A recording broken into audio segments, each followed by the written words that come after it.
Olá, mulher! Para mim é um motivo de muita alegria estar aqui mais uma vez com você para estudarmos juntas a palavra do Senhor. E sempre é uma oportunidade muito gostosa de dedicar esse tempo para refletir, para pedir a instrução do Espírito Santo sobre as nossas vidas, para que Ele abra o nosso entendimento e nos ajude a vivermos uma vida que agrada a Deus e encontrarmos na Sua palavra os padrões que são apresentados como um parâmetro de vida para nós que vivemos uma vida cristã. Nós vivemos dentro de um reino e o reino de Deus. E existem leis, existem princípios estabelecidos por Deus para nós a serem seguidos. E o nosso desejo ao estudar a palavra de Deus é encontrar e extrair esses princípios e aplicar nas nossas vidas, entender como aplicar nas nossas vidas. Por isso, queria te convidar nesse momento a orar junto comigo para pedir ao Espírito Santo de Deus que nos capacite e que Ele abra o nosso entendimento, né? Eu ofereço a minha mente, você oferece a sua mente ao Espírito Santo de Deus para que Ele possa colocar o conhecimento e trazer a revelação e o entendimento e a compreensão necessários daquilo que se aplica de maneira bem particular na sua vida e na minha vida. Vamos orar então, feche seus olhos, curva a sua cabeça e apresentamos esse pedido ao Senhor. Pai querido, em primeiro lugar, quero te agradecer pela oportunidade que temos de estar aqui nessa hora, essa pessoa que está assistindo do outro lado do vídeo, essa mensagem, esse estudo bíblico, e nós queremos, Senhor, pedir que Ele esteja abrindo o nosso entendimento, abrindo a nossa mente, abrindo o nosso coração. Espírito Santo de Deus, fala conosco. Nós não queremos ser apenas ouvintes, mas queremos ser ouvintes e praticantes. Queremos entender não apenas com o nosso cognitivo, mas queremos entender aquilo que o Senhor está revelando através dos nossos espíritos. Por isso nos abrimos a Ti. Nós desejamos fazer a Tua vontade como cristãos, como mulheres cristãs. Nós desejamos compreender os padrões da Tua palavra que existem para nós, para que possamos viver de uma maneira que agrada ao Senhor, que honra ao Senhor, que a nossa vida seja uma vida que emite, que espalha o bom perfume de Cristo e que atrai pessoas para o Senhor. Nos ajuda a ser luz, nos ajuda a viver uma vida de santidade, uma vida reta, uma vida que representa o Teu reino, o reino de Deus. Nós oramos e pedimos ao Senhor agora que o Senhor esteja nos instruindo e que o Senhor esteja abrindo a nossa compreensão para aplicar aquilo que vem diretamente para situações particulares da nossa vida, que eu não vou saber falar, mas o Senhor vai saber cada circunstância em particular na vida de cada pessoa que está ouvindo esse estudo. Que o Senhor mostre para cada uma delas e para mim também aquilo que precisa ser mudado, que nós sejamos ensináveis, que nós possamos aprender a aplicar a Tua palavra nas nossas vidas. É o que eu oro nesse momento em nome de Jesus. Amém e amém. A pessoa que nós vamos estar estudando hoje é uma pessoa que causa muita curiosidade, é uma personagem controversa e criticada e tem uma fama de ser má, que é Jezabel. Tenho certeza que você já escutou sobre ela, tenho certeza que você sabe alguma coisa sobre ela, mas a gente vai um pouquinho mais a fundo hoje na história de Jezabel para aprender com ela, como eu tenho falado que a gente faria há algumas semanas. A gente teve só mulheres da Bíblia que são exemplos e têm testemunhos lindos e aconteceram milagres nas vidas delas, mas eu tenho falado que a gente também vai estudar algumas mulheres que vão nos ensinar o que não fazer. E Jezabel é uma dessas, talvez o ícone, o grande exemplo de alguém que tem algo a nos ensinar a respeito do que não fazer como mulheres. Então vamos, antes de mais nada, estudar um pouquinho sobre a vida dela e saber quem era Jezabel. Jezabel, ela era a filha de um rei do povo sidônio chamado Etbaal, e ela era uma sacerdotisa de Baal também. O significado do nome dela é Baal exalta.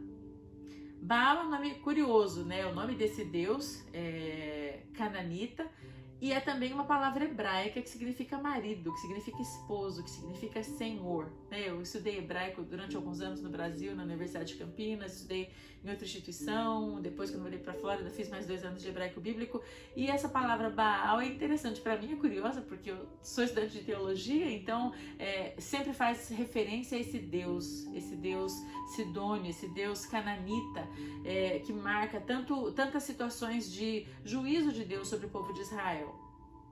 Jezabel, ela veio se tornar esposa do rei Acabe, que é um dos reis perversos de Israel. A gente vai passar bem por cima rapidamente sobre a história dele.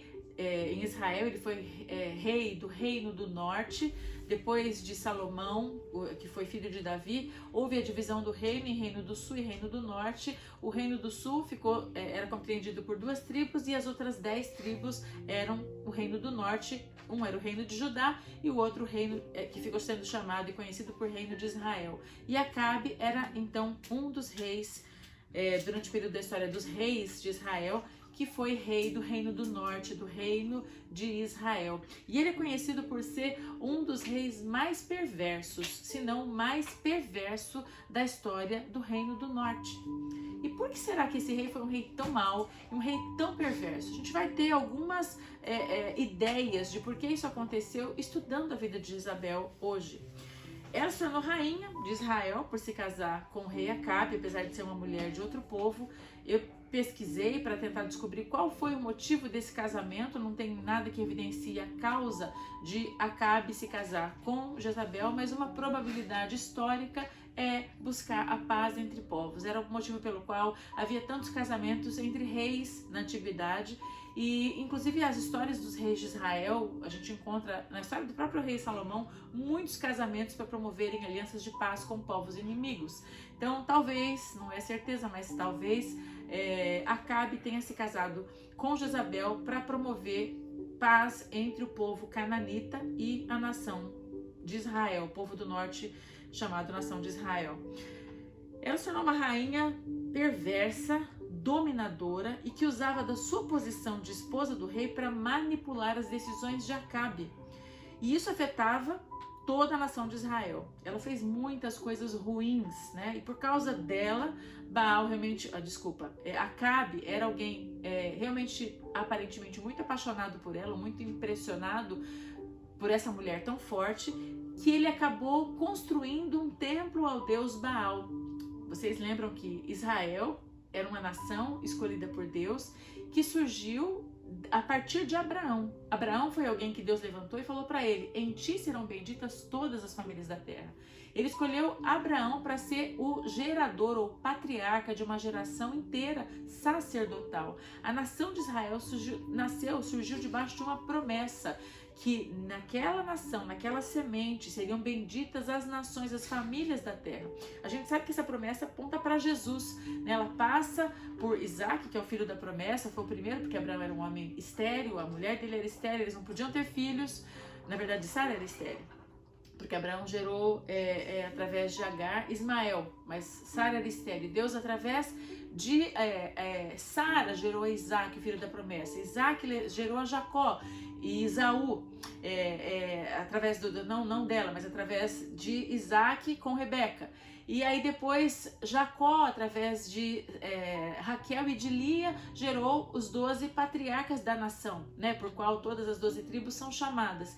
E passados 400 anos do exílio, esse povo vai viver lá no Egito, acaba saindo de lá como um povo que sem experiência de guerra, prática de guerra, eles vão para a Terra Prometida, tomam posse daquela terra, só fazendo um panorama de como surgiu essa nação sacerdotal. E Deus, no caminho do deserto, dá para eles leis a serem vividas. Ele falou: vocês são um povo separado, vocês são um povo exclusivo, de propriedade particular minha, vocês são meu povo, né? E deu leis para eles, leis para que eles vivessem, observassem sem idolatria, como a gente lê lá no livro de Êxodo, no capítulo 20, fala: não terás outros deuses diante de mim, não farás para ti imagens de escultura, lembra-te do dia do sábado para o santificar, né? E aí todas as leis, a gente tem os 10 mandamentos, que são as principais palavras ditas por Deus, mas quando a gente lê o livro de Deuteronômio, de Levítico, a gente encontra toda a lei, leis cerimoniais, leis morais, leis em relação a trabalho, leis em relação ao cuidado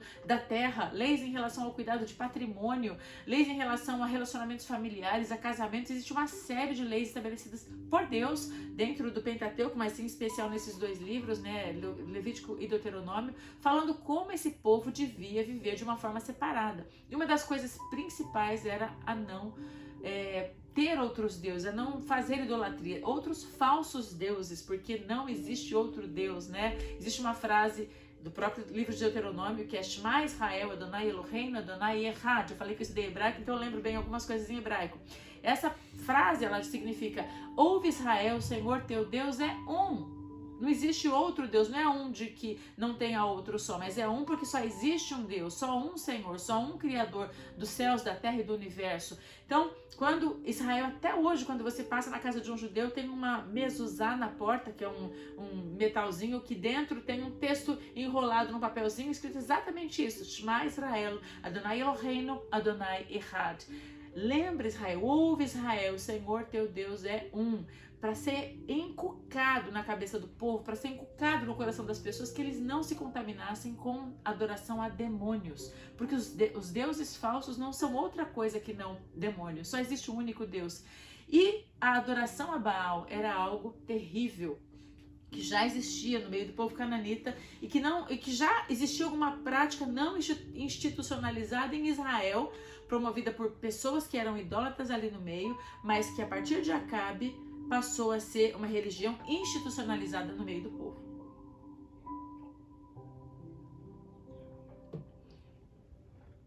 Baal era um deus terrível. Ele era um deus que a aparência dele na construção era um homem guerreiro, e a história contada era que ele lutava contra o seu inimigo e morria sempre no inverno e ressuscitava na primavera, conforme a natureza tem todas as vegetações que adormecem, né, no inverno, e as folhas caem e fica tudo sem produzir nada, e na primavera ressurge. E tinha vários cultos para esse deus, cultos de fertilidade, não só para ele, mas para Azerá também, que foram os dois cultos que Acabe instituiu. Eu vou falar um pouquinho daqui a pouco sobre isso também, e que promoviam então práticas abomináveis aos olhos de Deus. Como eu falei, né, por causa do casamento com Jezabel, Acabe acabou construindo um templo para Baal, para adorar a Deus, e plantou um bosque para fins idólatras, para fins idolátricos, que aborreceu muito ao Senhor. Porque quando você lê lá na Bíblia que ele construiu um bosque, você fala: por que Deus se irritou com esse bosque? A gente vai ver agora por que esse motivo, daqui a um instantinho.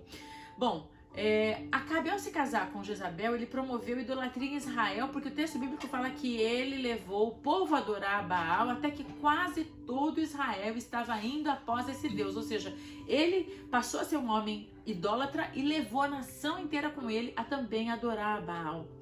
O Baal mencionado aqui era considerado um deus que enviava chuvas, como eu falei agora há pouco, fazia as colheitas crescerem. Então os adoradores dele se envolviam em uma espécie de fornicação sagrada. Vocês devem já ter escutado sobre as práticas das prostitutas cultuais, que são mencionadas em alguns trechos da Bíblia, que eram orgias sexuais que eram feitas nos templos desses deuses, e Baal era um desses deuses que requeria esse tipo de fertilização para que acontecessem as boas colheitas. Então as prostituições cultuais, ou as prostitutas cultuais, eram moças que eram enviadas para serem sacerdotisas dos deuses, para que ao receberem homens sexualmente dentro dos templos deles, nessas práticas culticas, idolátricas, elas pudessem então promover a fertilização da terra. Olha que coisa nojenta e absurda. Então era uma prática aceitável dentro dessas religiões, completamente abominável a Deus. Era como se fosse um centro de prostituição, uma casa de prostituição, que eram chamados de templos naquele tempo. As prostitutas cultuais viviam nessa situação, e inclusive a própria Jezabel era uma prostituta cultual também. Ela era uma sacerdotisa cultual e ela era uma prostituta cultual. Às vezes o povo oferecia até os próprios filhos. Tem um texto em Jeremias 19, versículo 5, que fala que o povo, por causa da seca da terra, foi oferecer os seus filhos em oferta a Baal, matava o seu primogênito, queimava ele num altar para que ele pudesse ser oferecido ao Deus Baal, para que até a chuva viesse, para que a terra produzisse o seu fruto, que Deus fala nesse texto de Jeremias, foi algo que eu nunca pensei, nunca requeri do meu povo, jamais me ocorreu. O texto de Jeremias, abre lá que você vai ver Jeremias 19:5, o que Deus fala como é abominável para ele essa prática cultica de sacrificar os filhos para poder obter algum favor dos céus, né, de Baal, no caso, para que a terra voltasse a produzir em épocas de estiagem. O casamento de Acabe com Jezabel cumpriu uma agenda política interesseira, como eu falei agora há pouco, que era algo possivelmente para promover paz entre os povos, mas não era da vontade de Deus, porque Deus tinha proibido que houvesse mistura entre os povos, justamente como os textos da Bíblia falam, para que não houvesse esse se voltar para os deuses daquela região, os deuses cananitas, os deuses amonitas, os deuses moabitas e todos os outros, os hititas e todos aqueles outros povos que viviam naquela região, porque eram deuses que serviam, homens que serviam, nações que serviam a deuses que tinham esse tipo de prática, que era uma prática comum, sacrifício de filhos, execução absurda dos prisioneiros de guerra, estupro de mulheres, empalamento de homens, sacrifício, às vezes crucificação de pessoas. Eram sempre povos muito violentos e que tinham essas práticas de orgias sexuais para poder proliferar, para gerar através da semente, produzir, fazer a terra se tornar produtiva também. Então eram práticas abomináveis nos conceitos morais de qualquer pessoa, e para Deus era absurdo. Então ele não queria que Israel se misturasse, se contaminasse com esses povos, para que dali pudesse vir o descendente, o próprio Senhor Jesus Cristo, que veio daquela linhagem, pudesse vir numa linhagem que fosse santa, um povo sacerdotal, um povo que ensinasse para as nações como se deveria viver para agradar ao único Deus. O propósito era só esse: ensinar às nações como deveria se viver para que o único Deus fosse agradado, que é o nosso papel como cristãos hoje. Hoje nós somos feitos em Jesus, um novo representante, ou uma extensão, né, como Paulo fala, do povo. Nós somos enxertados na árvore, na oliveira que é Israel. Nós nos fizemos também participantes dessa herança, participantes dessa aliança. Nós nos tornamos cordeiros também com Israel, cordeiros em Cristo das promessas feitas a Abraão. E nós somos hoje uma nação que representa aquilo que a palavra de Deus apresenta como um modelo para ser vivido, para agradar o único Deus. Então por isso nós olhamos para esses textos e tentamos entender o que está acontecendo, para extrair dali lições para nós.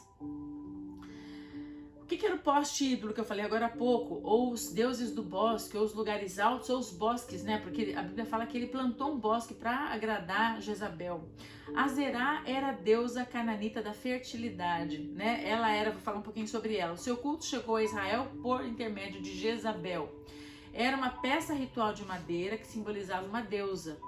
Tinha forma de árvore, ou de um tronco, ou de um poste ídolo, né? Uma coluna, um altar de uma deusa. Então era uma coluna, um poste ídolo, que era chamado de Azerá, representado por uma escultura em uma árvore, um pedaço de madeira. E na tradução bíblica para o português é grafado como bosques ou postes ídolos, como lá em 2 Reis 17:16. E tinha essa imagem de Azerá ali. Ela era uma personagem do panteão fenício, da tradição bíblico-hebraica, conhecida como deusa dos Sidônios. Era a mais importante deusa dos fenícios, filha de Baal e irmã de Camus. Ela era a deusa da lua, da fertilidade, da sexualidade, da guerra, e era adorada principalmente em Sidom, em Tiro e Biblos. Então essas duas entidades, Baal e Azerá, foram trazidas e apresentadas a Israel de maneira oficial por Acabe, através de Jezabel, que era sua esposa, levando o povo a se tornar idólatra e a cometer essas práticas absurdas. Mas se isso fosse tudo, já era muita coisa para Deus realmente ficar entristecido com o que aconteceu na vida de Israel, através de Acabe, da liderança péssima que ele estava exercendo, permitindo que essas coisas acontecessem, através de um casamento misto com uma mulher que era uma profetisa e uma sacerdotisa de um rei, de um deus abominável como Baal e como Azerá. E a Bíblia fala em 1 Reis 16 que Acabe era filho de Onri, que começou a reinar no ano 38º de Asa, rei de Judá, do Reino do Sul, né, e reinou em Israel por 22 anos. E a Bíblia fala assim, que fez Acabe, filho de Onri, o que era mal aos olhos do Senhor, mais do que todos os que foram antes dele. E sucedeu que, como se não fora pouco andar nos pecados de Jeroboão, seu pai, ele ainda tomou por mulher a Jezabel, filha de Etbaal, rei dos Sidônios, e foi e serviu a Baal e o adorou. E levantou um altar na casa de Baal que edificara em Samaria. E também Acabe fez um ídolo, de modo que Acabe, esse ídolo é aquele Azerá, de modo que Acabe fez muito mais para irritar o Senhor, seu Deus, do que todos os reis de Israel que foram antes dele. Olha que coisa terrível. Aos olhos de Deus foi esse casamento de Acabe com Jezabel. Que mulherzinha terrível, né? Vamos ver o que ela aprontou, fora essa introdução da idolatria no meio do povo de Deus. Casamento com Jezabel, de Jezabel com Acabe, mais do que qualquer outro evento, provocou a ruína do Reino do Norte, já que Jezabel introduziu as piores formas idolátricas trazidas da sua nação, substituindo assim a adoração ao Deus de Israel. Lá em 1 Reis, no capítulo 18, versículo 4, fala o seguinte: Jezabel estava exterminando os profetas de Yahvé. Por isso, Obadias reuniu 100 profetas e os refugiou em 2 grutas, 50 profetas em cada uma, e lhes proveu pão e água. Jezabel, ela odiava os profetas de Deus, porque ela era sacerdotisa e representante de um outro Deus. Então ela simplesmente calou a voz profética de Deus no meio do povo. Qual a maneira de fazer com que o povo todo se tornasse idólatra junto com ela, se não fazer a voz de Deus silenciar? E Deus falava pela boca da liderança, pela boca dos profetas. Era pela boca dos profetas que Deus falava com o povo. Então ela matou os profetas. E a Bíblia conta que 100 deles foram escondidos por Obadias em grutas, e ele mantinha com pão e água escondidos de Jezabel, de tão terrível que essa mulher era, para impedir que o culto a Deus continuasse. Depois, em 1 Reis 19, do versículo 1 a 3, a gente lê que Jezabel tentou matar o profeta Elias, né? E aí a Bíblia fala que então o rei Acabe contou no 1 Reis 19, 1 e 2. O rei Acabe contou a sua esposa Jezabel tudo o que Elias realizara e como passar ao fio da espada os profetas de Baal. Diante disso, Jezabel mandou um mensageiro a Elias com o seguinte recado: que os deuses me façam sofrer as piores desgraças se até amanhã, a esta hora, eu não fizer com a sua vida o que você fez com a vida dos profetas de Baal. Eu não vou entrar nessa história porque é uma história longa, mas só para lembrar vocês, no dia anterior, Elias estava já horrorizado com o que Jezabel estava fazendo em Israel, e ele convoca os profetas de Baal dentro de um campo, dentro de um lugar, para fazerem sacrifício a Baal. E ele falou que ele ia sacrificar a Deus, mas ele falou assim: construa um sacrifício, coloquem as oferendas, mas ninguém vai pôr fogo no altar. O Deus que responder com fogo dos céus, esse é Deus, o outro não, o resto é Baal. O que trouxer fogo é Deus. E diz que os profetas de Baal gritaram e se açoitaram, fizeram sacrifício ali de dor na presença de Baal, e nada aconteceu. E eles ficaram ali, e Elias ficou tirando gozação. Quem sabe ele está dormindo, quem sabe ele viajou, quem sabe ele está escutando, né? Grita mais alto. E eles ficaram lá, eram 400 profetas de Baal e 450 de Azerá, eram quase 1000 pessoas ali fazendo um escândalo, e nada aconteceu. E depois que eles pararam, que viram que não ia acontecer nada, ele pediu para que trouxessem jarros de água, ele encheu o sacrifício dele de água, cavou um buraco ao redor para ficar um riozinho ali, sei lá, uma vala cheia de água, encharcou a oferenda, né, o animal sacrificado, o cordeiro sacrificado, e clamou: Senhor, mostra para eles que o Senhor é Deus. E veio o fogo do céu e consumiu a água, consumiu o altar, consumiu o fogo, o animal sacrificado, o cordeiro sacrificado ali no altar. E aí ele falou: então agora tragam esses falsos profetas, porque eles não têm Deus que é Deus por eles não. E aí ele matou os 400 profetas. Jezabel ficou irada, ele fez aquilo para poder livrar Israel daquela ira de Deus contra o pecado de Acabe, pecado de Jezabel. Quando ela soube disso, ela falou assim: olha, amanhã me façam os deuses a desgraça que eles quiserem se eu não tiver matado você. E Elias ficou com medo e fugiu e se escondeu numa caverna. Apesar de ter enfrentado os 400 homens, ele teve medo daquela mulher tão autoritária e tão perversa. Então, essa é uma das coisas que Jezabel fez. Ela matou os profetas, ela queria matar Elias, Deus protegeu Elias de morrer. E depois ainda aconteceu que, numa outra circunstância também terrível, em 1 Reis 21, uma história que você deve lembrar também, talvez, que é a história da vinha de Nabote. Acabe tinha perto do reino dele um lugar muito bonito, uma vinha muito linda, perto da região do palácio, e ele queria aquela vinha, procurou o dono e falou: queria comprar sua vinha. E ele falou assim: olha, eu não quero vender porque é herança. É a herança que eu ganhei, e eu amo essa terra, amo essa propriedade, eu não quero vender. Aí ele ficou doente, ele foi pra cama, ele chorou: eu queria. E aí Jezabel falou assim: por que você tá assim? O que aconteceu? Ele falou assim: eu queria aquela vinha aqui de Nabote, mas ele não quer vender porque diz que é herança. Ele falou assim: você é rei de Israel e você vai deixar esse homem ficar com a propriedade dele porque é herança? Deixa que eu vou resolver essa situação. E aí o texto conta, você vai lá ler, que ela contratou uns homens que eram bandidos. E eles, no meio de uma assembleia que teve lá no povo, que ela mandou convocar, eles gritaram que Nabote tinha blasfemado contra o rei e blasfemado contra Deus, que eram coisas absurdas e inaceitáveis. Esse Nabote foi tirado para fora do arraial do povo da cidade, porque não podia apedrejar ninguém dentro dos portões da cidade, e apedrejaram ele e mataram. Aí ela foi para Acabe e falou assim, pronto, resolvi o problema, o dono da terra morreu, acabou, vai lá e toma posse da sua vinha.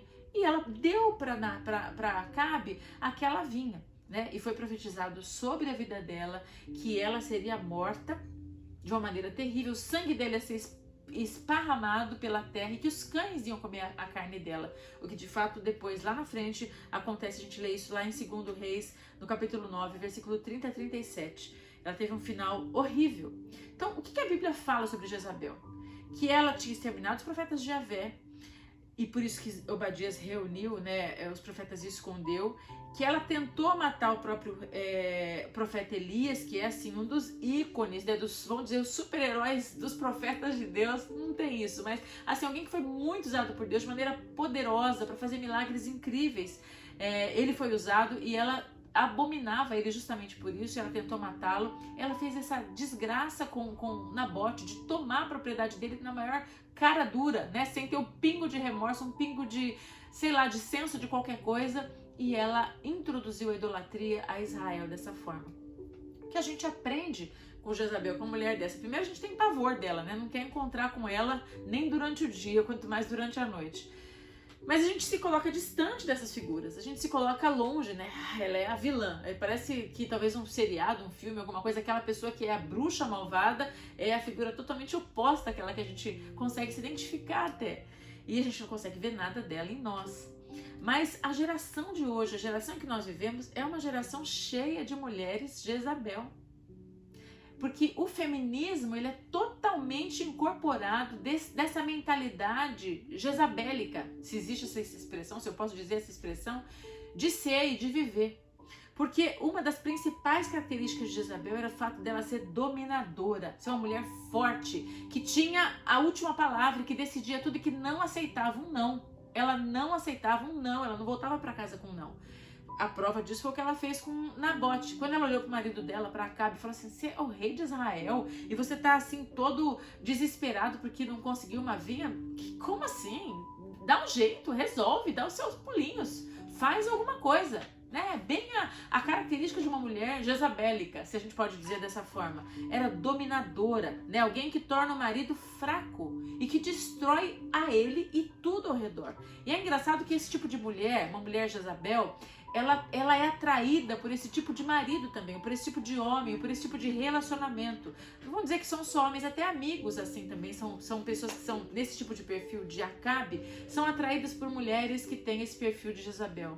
Não vou dizer que só mulheres têm o perfil de Jezabel, existem homens com esse perfil, mas nós estamos aqui falando para mulheres e vamos abordar dessa forma. Mas esse tipo de perfil dominador se manifesta no ser humano, mas é uma característica muito mais forte em mulheres, de usar, como ela usou, da sensualidade. Eu não falei ainda da morte dela, vou falar daqui a pouquinho. Usar da sensualidade, usar da sua habilidade de conversar, usar do seu jeito sedutor para poder fazer com que as coisas aconteçam do jeito dela. Ou é do jeito sedutor, ou é na base da ordem, ou na base da caneta. Tem que dar certo, porque ela é dominadora, ela é mandona, ela é empoderada, mas empoderada no sentido de se colocar para que as coisas, uma posição de fazer com que as coisas aconteçam do jeito que ela quer ou aconteçam do jeito que ela quer. Não tem outra alternativa, porque ela não abre mão, ela não cede, ela não desiste. A palavra de Deus, porém, fala em Provérbios 14:1, que a mulher sábia edifica a sua casa, ela constrói a sua casa e a tola com as suas mãos a derruba. Jezabel aparentemente estava construindo o reino do jeito que ela queria. Ela introduziu Deus, que ela era sacerdotisa, ela matou os profetas do Deus de Israel, do único Deus. Ela perseguiu Elias a ponto dele fugir, se esconder numa gruta e ficar uma temporada fora do cenário.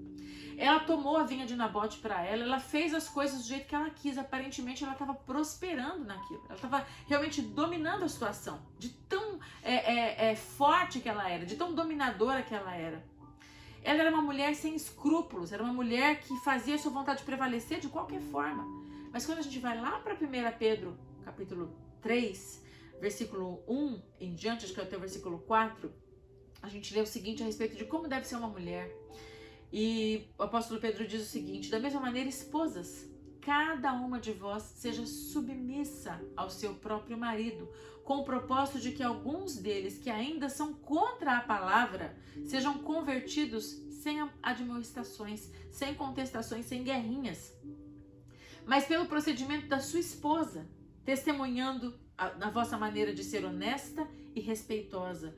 Portanto, o que vos torna belas e admiráveis não devem ser os enfeites exteriores, como as tranças de cabelo, as joias finas de ouro ou o luxo dos vossos vestidos. Pelo contrário, esteja em vosso interior, que não desvanece, toda a beleza que se revela mediante um espírito amável, cordato, manso, o que é de grande valor na presença de Deus.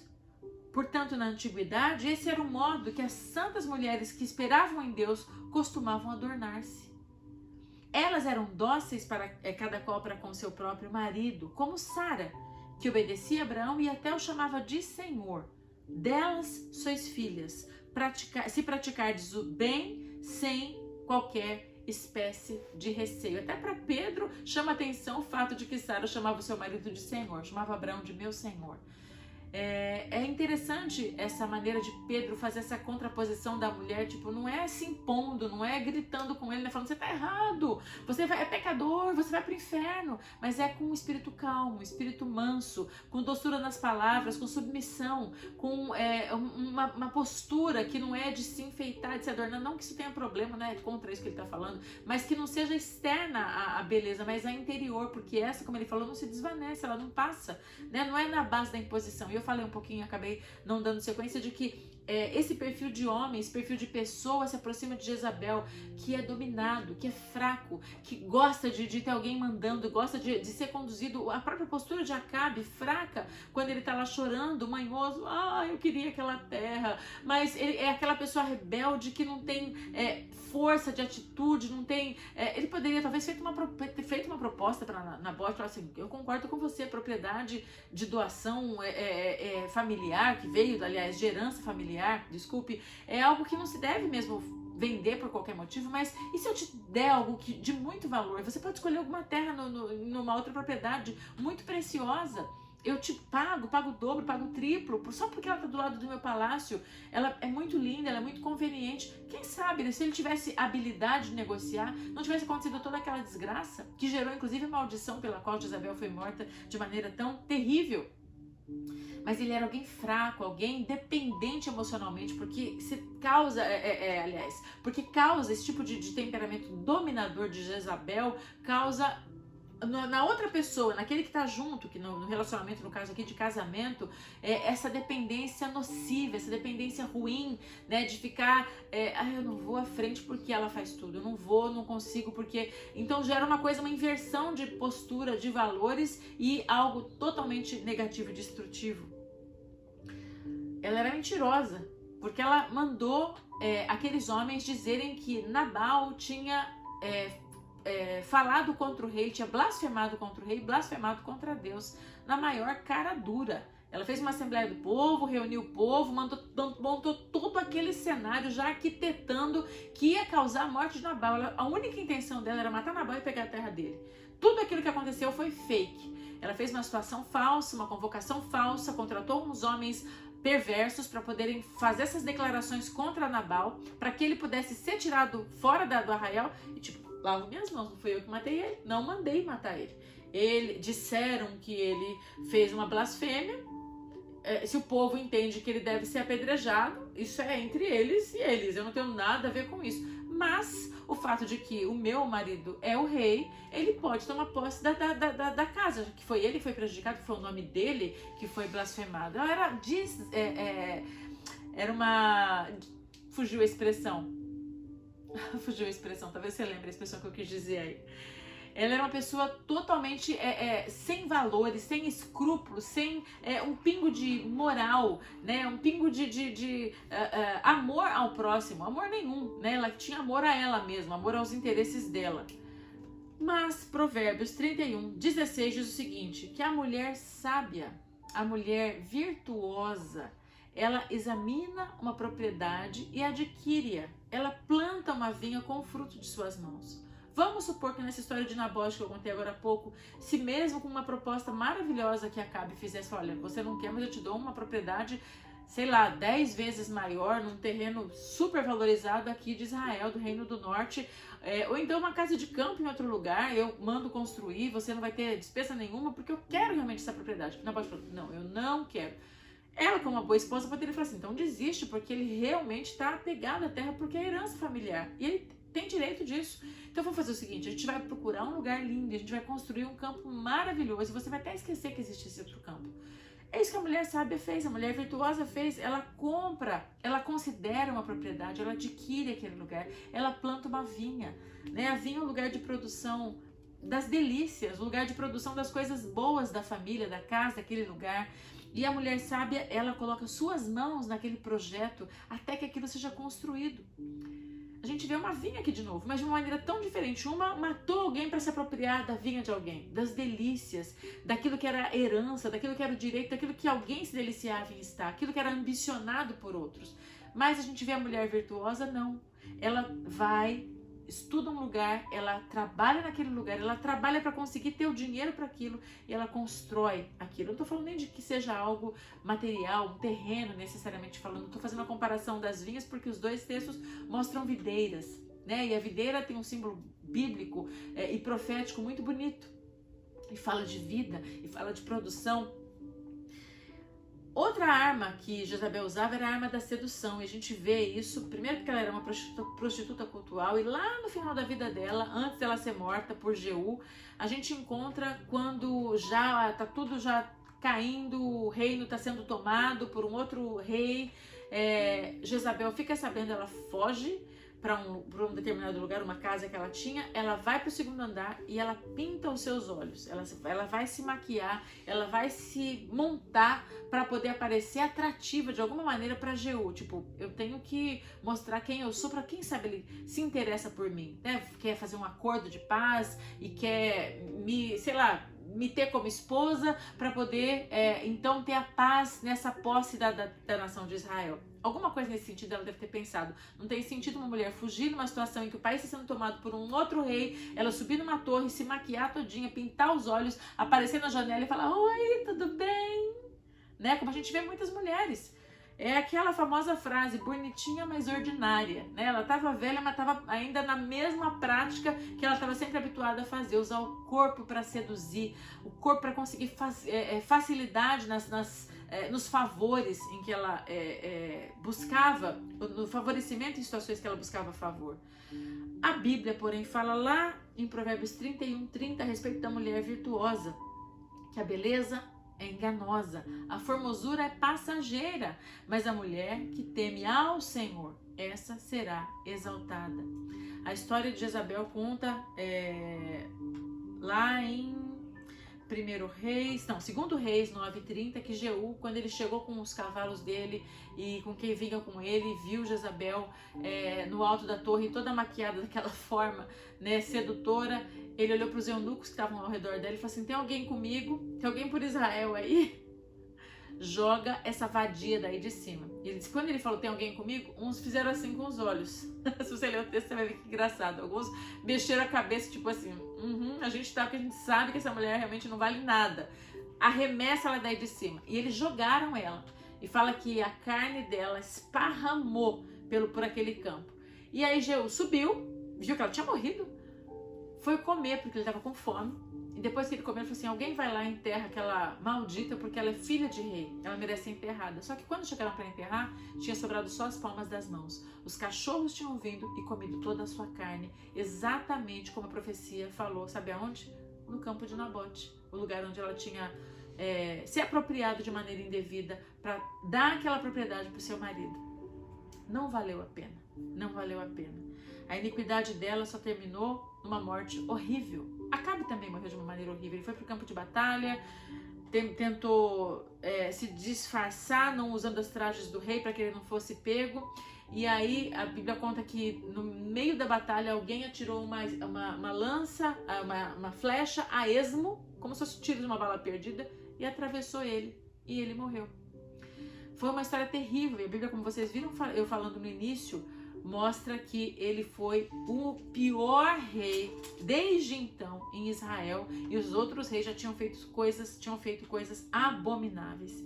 Tem uma frase que eu quero ler para vocês, que é de Abraham Lincoln, que diz o seguinte: você pode enganar uma pessoa por muito tempo, algumas pessoas por algum tempo, mas você não consegue enganar todas as pessoas todo o tempo.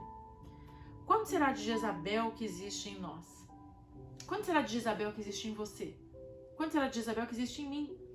Nesse pensamento de fazer as coisas acontecerem a ferro e fogo, de tentar dominar a opinião do marido, das pessoas que estão ao redor, de tentar se fazer prevalecer a qualquer custo, de não aceitar o não como resposta, de não aceitar, de não ser flexível a ponto de reconhecer que algumas coisas não são para nós. A nossa geração de mulheres, que é essa geração que eu falei que é chamada de empoderada, né? Não tem problema o empoderamento da mulher. Na verdade, não tem problema ser uma líder, não tem problema ser uma mulher expoente, ser uma profissional reconhecida. Nada disso tem problema. Não tem problema se maquiar, não tem problema se arrumar bem. Isso faz parte de valorizar sua própria autoestima. Mas tudo isso tem limite, quando isso extrapola aquilo que é interior, como o texto fala muito bem, tanto o texto de 1 Pedro capítulo 3, quanto o texto de Provérbios 31, de 10 a 31, que a beleza é vã, a beleza é passageira.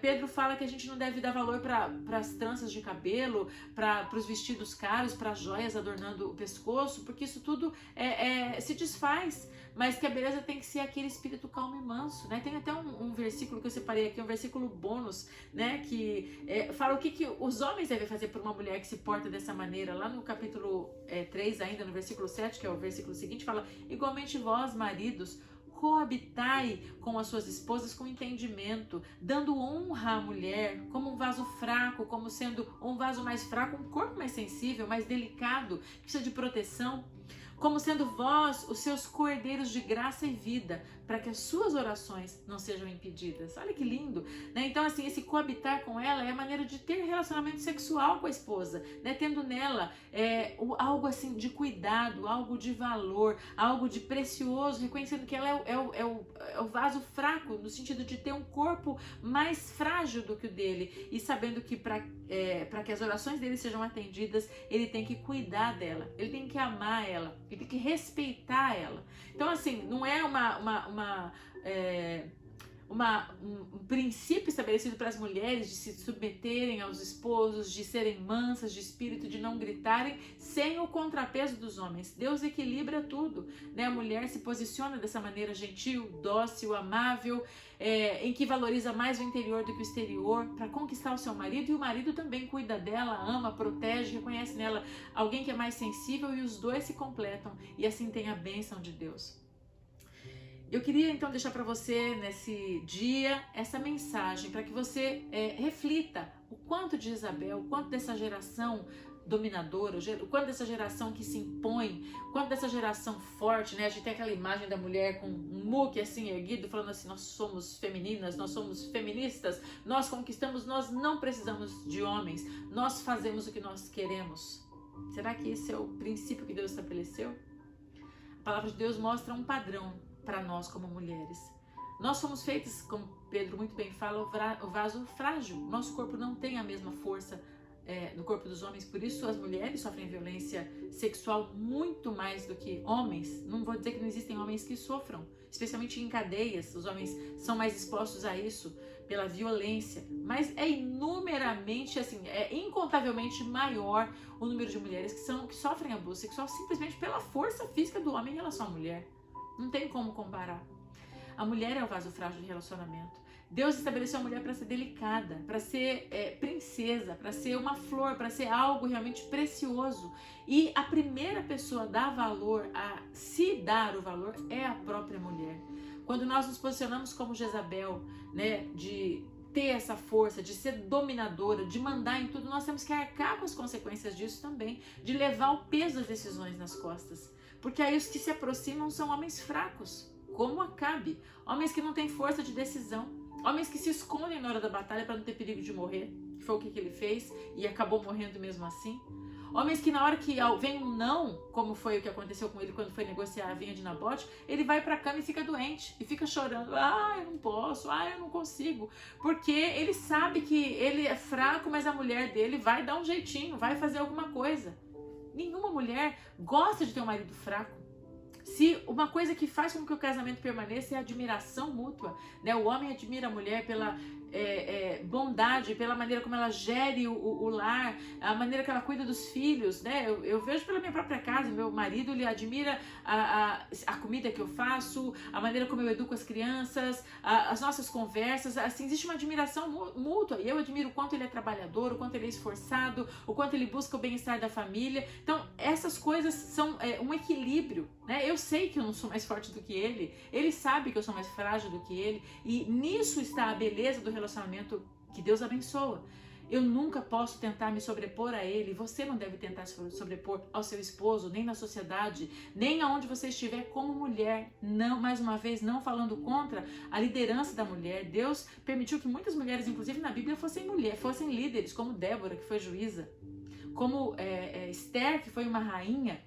Muitas mulheres exerceram posição de liderança, e a gente nem tem como saber todas elas, mas a gente vê no Novo Testamento Lídia sendo uma mulher que tinha uma igreja na sua casa. Aliás, nas cartas de Paulo a gente vê várias mulheres mencionadas ali que eram mulheres que tinham igrejas nas suas casas. Então elas pastoreavam aquelas pessoas, porque fala, a igreja que se reúne na casa de fulana, cicrana, beltrana, são mulheres líderes. Não estou falando contra a liderança da mulher, contra a posição de exercício profissional proeminente de uma mulher. Não é isso que eu estou falando, acho que dá para entender. Mas é a posição de dominadora, de fazer com que as coisas aconteçam de uma maneira impositiva, se colocando nessa posição de dominar.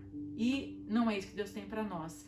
Deus permite que sejamos líderes, e nós podemos ser líderes sendo femininas, sendo mulheres delicadas, tendo o nosso espírito manso, agindo de maneira agradável, honrando os nossos maridos, honrando aqueles que estão na nossa casa, sejam os nossos pais, os nossos irmãos, honrando a liderança estabelecida acima de nós e respeitando os princípios que Deus colocou para as nossas vidas.